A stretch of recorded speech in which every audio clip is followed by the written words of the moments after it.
Every network called this a standard late-night appearance. The paperwork Kimmel pulled from that desk told a completely different story. Kimmel's hand was still moving. His index finger was tracing a line of text on the second page of the document, and the studio had been silent for so long that the sound of the page turning, a single, clean, mechanical sound, carried to the back row without difficulty. Trump's right hand was gripping the armrest with the rigidity of someone maintaining stillness through force rather than through ease. His jaw was set. His breathing, which had been running faster than his posture was designed to conceal, was producing a visible rhythm in the chest that the camera in position 2 was holding without adjustment.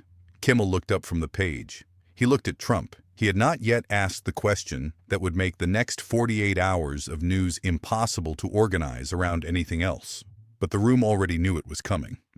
You could feel it the way you feel weather before it arrives. Not threatening, not imminent, simply present, the way a room is present when the thing inside it has already become inevitable. But to understand why the silence in that studio had that specific weight, why the paperwork on that desk had traveled so far to reach that particular moment, you have to go back to where the evening started. The stage at Jimmy Kimmel Live has a texture to it on normal nights. The specific energy of a room built for entertainment, tuned for laughter, designed to put a guest at ease before it asks anything of them. That night, the texture was different. The lighting director ran her board check at 7:40 and ran it again at 8:15. For no reason she could articulate beyond the fact that something about the levels felt too generous, too forgiving, and she wanted them sharper. The senior audio engineer adjusted the desk microphone positioning at 7:58, a quarter-inch correction, barely measurable, but the kind of correction a person makes when they understand that clarity will matter more than usual. Jimmy Kimmel was at the desk before the warm-up act finished. He had 3 items arranged to the right of his water glass. His hands were resting flat on the surface. His expression contained nothing. Not anticipation, not performance, just the particular stillness of someone who has made every decision in advance and has arrived at the studio to execute them in order. Trump's entrance moved through the studio with the momentum of a man who has spent his entire adult life understanding that arrival is the first argument. His walk was broad and unhurried, each step placed with deliberate weight, claiming the floor the way a flag claims a room. Not by force, but by presence, by the simple fact of being there and being unmistakable.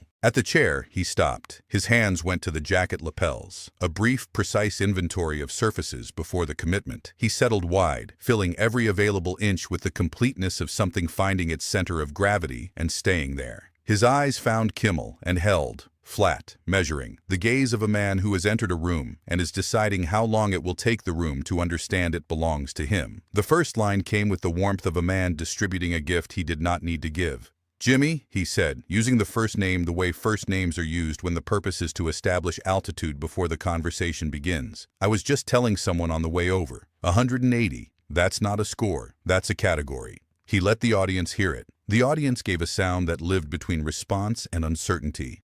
What followed over the next 12 minutes was the architecture of an argument Trump had been constructing for decades, built on a foundation that had never been formally examined in public. He told Kimmel the show was what it was because he was willing to show up, and that his presence on any platform represented a level of cultural endorsement that no ratings figure could fully capture. He moved to the relevance attack with the ease of long practice. A comedian, he said, whose sharpest material had always been reactive rather than generative, whose cultural altitude was permanently determined by the altitude of his targets, which made his presence at this desk not an interview but an acknowledgement. He arrived at the intelligence claim with the unhurried certainty of a man reciting a fact so well established in his own mind that the recitation has become almost unconscious. His IQ, he said, was in the top fraction of 1%, had been tested, had been documented, had been confirmed by people who worked with him and understood, from proximity, what that number meant in practical terms. The figure he used was 180. He used it the way he had been using it for years, not as a boast, as a data point, delivered in the tone of a man citing the weather because the weather is not a matter of opinion.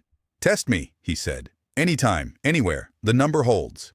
A man in the 4th row looked at the desk. You could feel it before it happened. There was a shift in the room that arrived before Kimmel moved, a change in the quality of the silence, the way silence changes when it stops being empty and starts being full. Kimmel's hands, which had been resting flat on the surface, moved to the folder beside his water glass. Not quickly, the way hands move when they have been waiting to move and have finally been given the moment. "You've had your 5 minutes," Kimmel said, his voice arriving lower than anything he had used in the broadcast to that point. Not louder, lower, with the specific gravity of words that have been selected long before the moment they are spoken. "Now let's find out why you're terrified of one question." He opened the folder. The first document was a printed compilation from 4 independent cognitive assessment research institutions: the American Psychological Association's published score distribution tables, the Flynn Effect Research Database, the standard deviation mapping from the Wharton School's own published aptitude framework, and a 4th source Kimmel named and cited in full. He did not present them as evidence of a specific number. He presented them as the framework, the published, peer-reviewed, institutionally sourced architecture of what an IQ of 180 means in a population of 8 billion people. He read the statistical context aloud.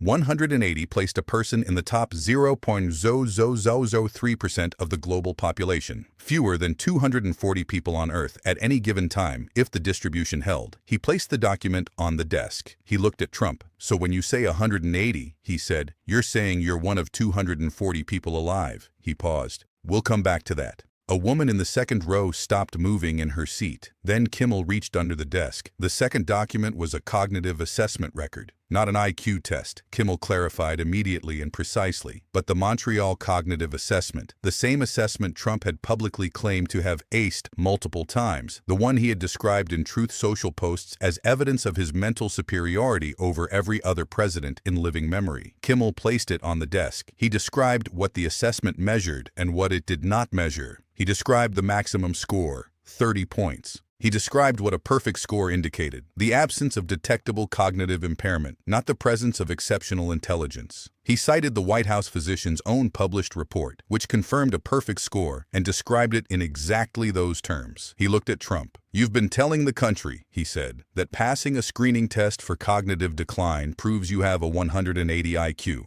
He let the sentence sit in the room for a full breath. "Those are 2 different things," he said, "by about 150 points. A man near the center of the studio pressed both hands flat against his knees. Trump's jaw shifted. His left hand came off the armrest.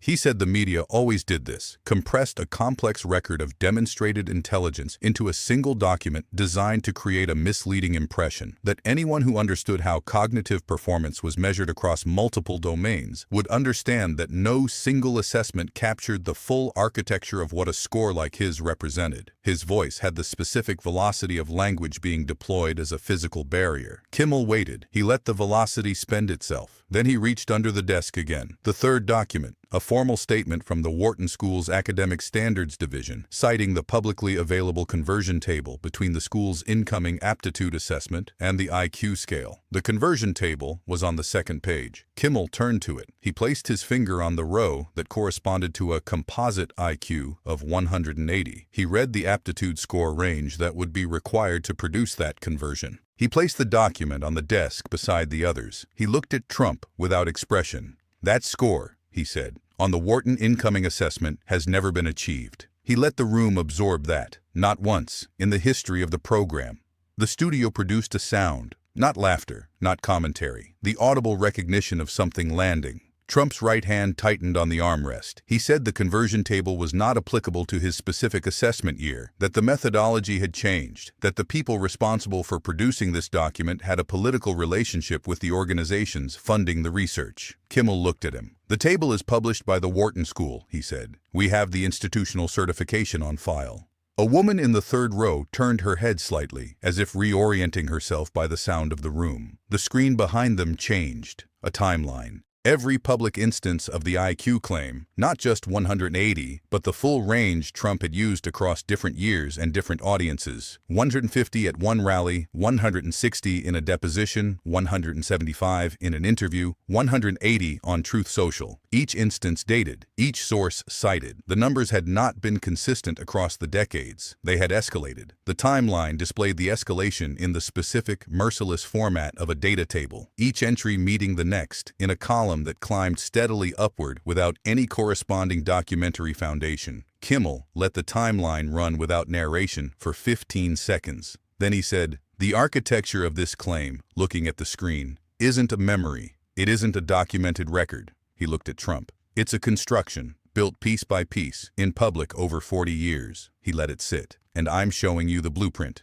Nobody moved for a moment. The studio engineer would later describe as the longest clean silence he had recorded in 11 years of working the board. The audio file came next. A recording. Private setting, forensic certification on the lower right of the monitor, voice match confirmed against 4 reference samples. Trump, in a post-event conversation, unguarded, speaking in the specific register of a man who believes the room belongs entirely to him. 3 sentences. In the first, a direct reference to the IQ figure. In the second, an explicit description of how the figure had been selected, not measured, selected. In the third, a laugh and the phrase, "Nobody asks for the paperwork." Kimmel let the recording play. He let it play a second time. Trump said it was fabricated, manufactured, the product of a media apparatus that had been targeting him with increasing desperation as his cultural dominance became undeniable. Kimmel placed the certification report on the desk, face up, oriented toward the camera for 7 seconds without speaking. A man near the back row closed his eyes. A door near the production curtain opened. A woman, former senior psychometrician at a cognitive assessment research firm, contracted to work with several major academic institutions, including one whose assessment framework appeared in the first document on the desk. She spoke with the precise, unhurried specificity of someone whose professional life has been organized around the principle that numbers mean what the methodology says they mean, and that the meaning does not change based on who is in the room. She described what a score of 180 would require, not abstractly, but operationally, what the test conditions would need to be, what the verification process would involve, what the institutional documentation trail would look like. She described, without editorializing, the complete absence of any such documentation in any accessible academic archive. Trump called her a mid-level researcher working from a framework designed to produce a predetermined conclusion. She absorbed the characterization without visible response. "That belief," she said, looking at the documents on the desk rather than at Trump, "cost me more than any lawsuit ever could have. Staying inside a professional system that validates claims it knows are unverifiable costs more than speaking." The second witness came through the same door 80 seconds later, a man who had worked as a research consultant to a publishing house that had produced 2 of the books in which Trump's IQ claims appeared as documented biographical fact. He had reviewed the manuscript sections. He had raised questions about the sourcing of the cognitive claims during the editorial process. He had signed a non-disclosure agreement covering his editorial work. He said so without drama, and then he continued, his voice held before the first sentence. The throat working, the jaw settling, the hands in his lap gripping each other with the grip of someone who has been rehearsing the distance between deciding to speak and actually speaking and has closed it. He described the editorial instruction. He named the specific passages. He described what he had been told to treat as sourced when he understood it to be asserted. He described the phrase used internally for this process. Not fabrication, elevation. When Trump rose from the chair and said, "You violated a legal agreement to be in this room tonight," the man looked at him with the specific stillness of a decision already made and paid for. "I'm not betraying the family," he said. "I'm betraying a lie." The audience did not erupt. A woman in the left section, far back, aisle seat, placed her hands together once. The sound was specific in the studio's silence. The deliberate, non-performative sound of recognition, arriving before reaction has organized itself. A second person joined from across the room. A third, from a different section, as if the response was converging from multiple independent points simultaneously. The studio filled with the slow, rising, real sound of an audience that has arrived, without direction, without permission, at the conclusion that sitting still is no longer the adequate response to what it has witnessed. Trump's breathing was visible before it was audible, the chest operating at a rate that his posture was working, with diminishing return, to conceal. His hands had found the desk edge and were gripping it with a firmness that left the knuckles pale against the surface. His posture had undergone the compression that posture undergoes when the internal structure supporting it has been asked to carry more than it was designed for. His eyes moved through the room without settling, to the documents, to the screen, to Kimmel, to the witnesses, to the camera positions, to the dark behind them, and found no surface that offered what they were searching for. His voice worked through the sequence, fabricated, coordinated. His attorneys were engaged. The legal exposure was significant and would be examined before morning. He had been through worse. The real documentation existed and would be produced, and the room would understand what it had participated in. A thin line of perspiration at the hairline, unattended, the jaw clenched in the specific, effortful way of someone holding something in place because the alternatives are worse. The fourth document arrived on the desk. A statistical probability analysis, the same format used in two other documents already present, sourced from the same psychometric research framework, calculating the probability that the public claim of 180 could be reconciled with any available testing record from any institution Trump had attended. The probability was expressed as a percentage. The percentage was less than 1. Kimmel read the figure. He placed the document beside the others. 4 documents, on the desk, in a line. He looked at Trump. "If everything I've shown tonight is a lie," he said, his voice at its quietest point in the broadcast, "then show the truth." A pause, exact in its duration. "Not with insults." Another pause. "With evidence." Trump's mouth opened. The studio held the silence with the collective stillness of a room that has reached the end of something and has not yet moved into what follows.